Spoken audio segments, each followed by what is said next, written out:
Assalamualaikum warahmatullahi wabarakatuh. Hari ini kita masuk ke bab 2 pertemuan kedua, yaitu peran lembaga hukum.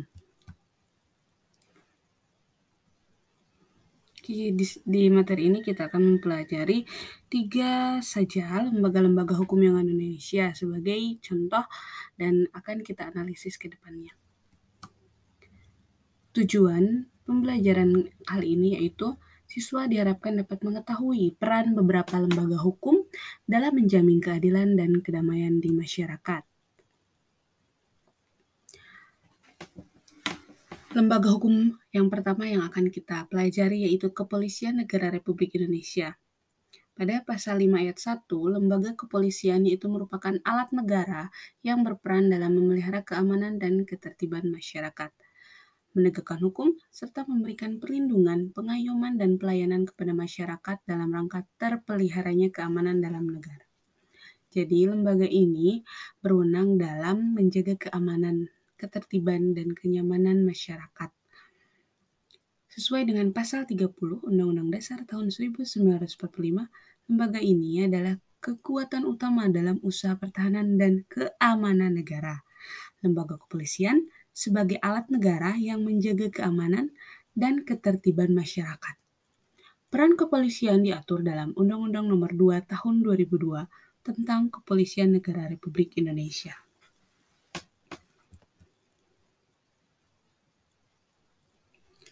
Fungsi dan tugas kepolisian. Sesuai pasal 13 dalam undang-undang tersebut, yang pertama adalah pemeliharaan keamanan dan ketertiban masyarakat. Kedua, penegakan hukum. Ketiga, perlindungan, pengayoman, dan pelayanan kepada masyarakat. Jadi, institusi Polri memiliki fungsi dan tugas untuk keamanan negara, penegakan hukum, dan pengayoman. Jangan sampai di masyarakat terjadi keributan, konflik yang berkepanjangan, tapi harus dipelihara oleh institusi ini agar hal-hal tersebut tidak terjadi kembali. Harus benar-benar ditegakkan hukumnya. Tugas pokoknya itu banyak. Di sini ada 14 poin tugas pokok Polri secara lebih detail. Silahkan di screenshot.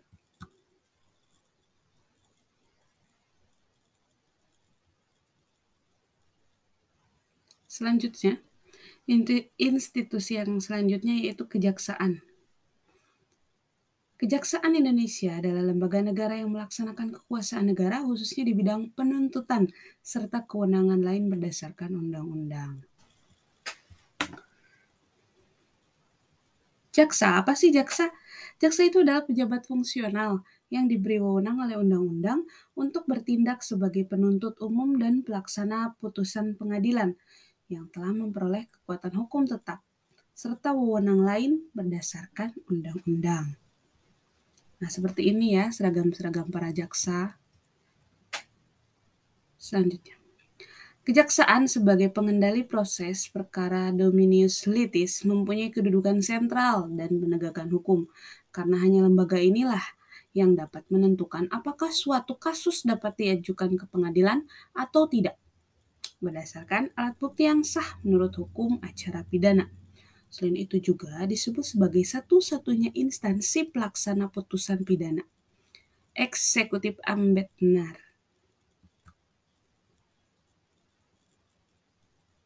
Apa saja sih bidang-bidang yang diemban oleh kejaksaan? Yang pertama ada bidang pidana.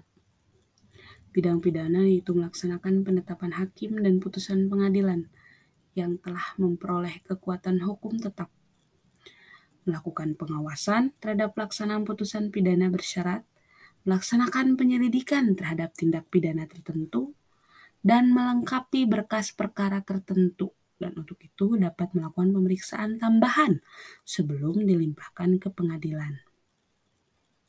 Yang dalam pelaksanaannya dikoordinasikan dengan penyidik. Ini tugas pokok pertama di bidang pidana seorang jaksa. Tugas pokok kedua seorang jaksa yaitu di bidang perdata dan tata usaha negara. Kejaksaan dengan kuasa khusus dapat bertindak di dalam maupun di luar pengadilan untuk dan atas nama negara atau pemerintah. Yang ketiga di bidang ketertiban. Jaksa mempunyai wewenang untuk meningkatkan kesadaran hukum masyarakat, penanganan kebijakan penegakan hukum, penanganan peredaran barang cetakan, pengawasan aliran kepercayaan, pencegahan penodaan agama, serta penelitian dan pengembangan hukum statistik kriminal. Jadi, di bidang ketertiban dan ketentraman umum, disinilah kita harus paham tugas jaksa dalam penegakan dan perlindungan hukum sebagai lembaga penegak hukum. Lembaga yang terakhir yaitu yang akan kita pelajari adalah KPK.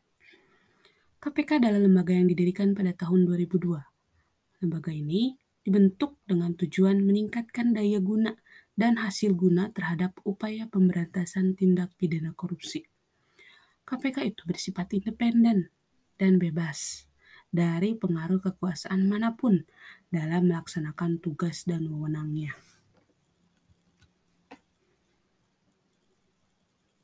KPK itu didirikan berdasarkan Undang-Undang Republik Indonesia Nomor 30 Tahun 2002 mengenai Komisi Pemberantasan Tindak Pidana Korupsi. Dalam pelaksanaan tugasnya, KPK berpedoman pada 5 asas. Pertama, kepastian hukum, keterbukaan, ketiga, akuntabilitas, kepentingan umum, dan terakhir, proporsionalitas. KPK bertanggung jawab kepada publik dan menyampaikan laporannya secara terbuka dan berkala kepada Presiden, DPR, dan Badan Pemeriksa Keuangan.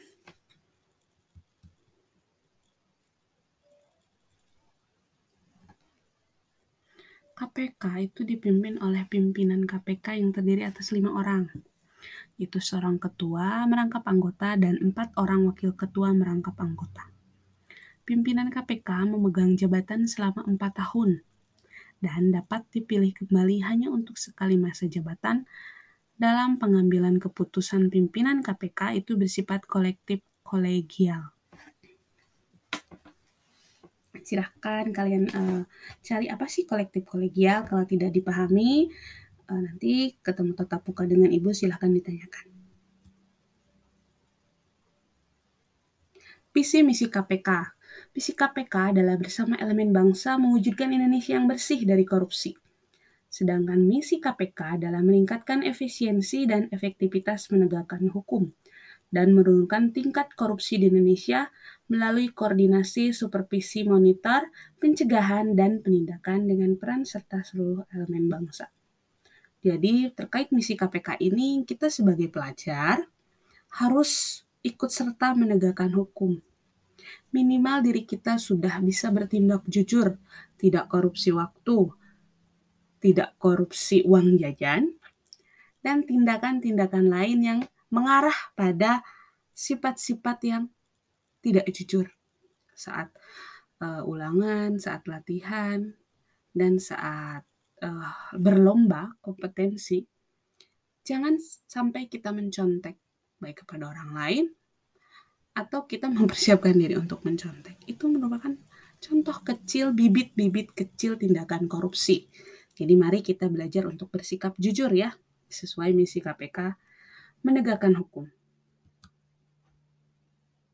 Selanjutnya, KPK mempunyai tugas koordinasi dengan instansi yang berwenang. Contohnya apa? Dengan Polri. Jadi Polri menegakkan hukum keamanannya, ketertibannya. Nah, KPK berkoordinasi dengan Polri supaya orang-orang yang koruptor, yang melanggar hukum itu bisa diberantas, bisa dihukum dengan tepat dan adil. Pemberantasan tindak pidana korupsi, supervisi terhadap instansi yang berwenang, melakukan pemberantasan tindak pidana korupsi, dan melakukan penyelidikan serta penyidikan dan penuntutan terhadap tindak pidana korupsi. Melakukan tindakan-tindakan pencegahan, tindakan tindak pidana korupsi, dan melakukan monitor terhadap penyelenggaraan pemerintah negara. Jadi peradilannya juga korupsi ada beda, yaitu pengadilan tipikor atau tindak pidana korupsi. Jadi yang menanganinya tidak hanya Polri tetapi komisi khusus yaitu KPK.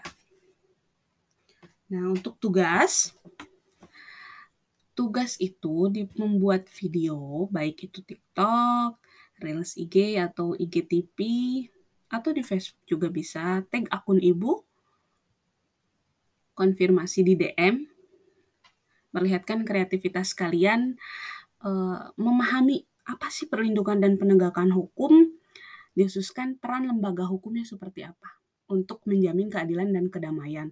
Jadi kalian cari video atau gambar, pakai narasi-narasi sendiri tentang tugas-tugas KPK, KPK, Polri, dan jaksa. Boleh dengan hakim, pengacara, dan lainnya. Pokoknya termasuk lembaga penegak hukum saja. Kalian buat sendiri kreativitas. Durasinya bebas, jangan terlalu panjang saja. Sekian dari Ibu. Materi kali ini semoga bermanfaat. Ditonton videonya, di-save, atau direkam layar, terserah. Yang penting dipahami. Terima kasih. Assalamualaikum warahmatullahi wabarakatuh.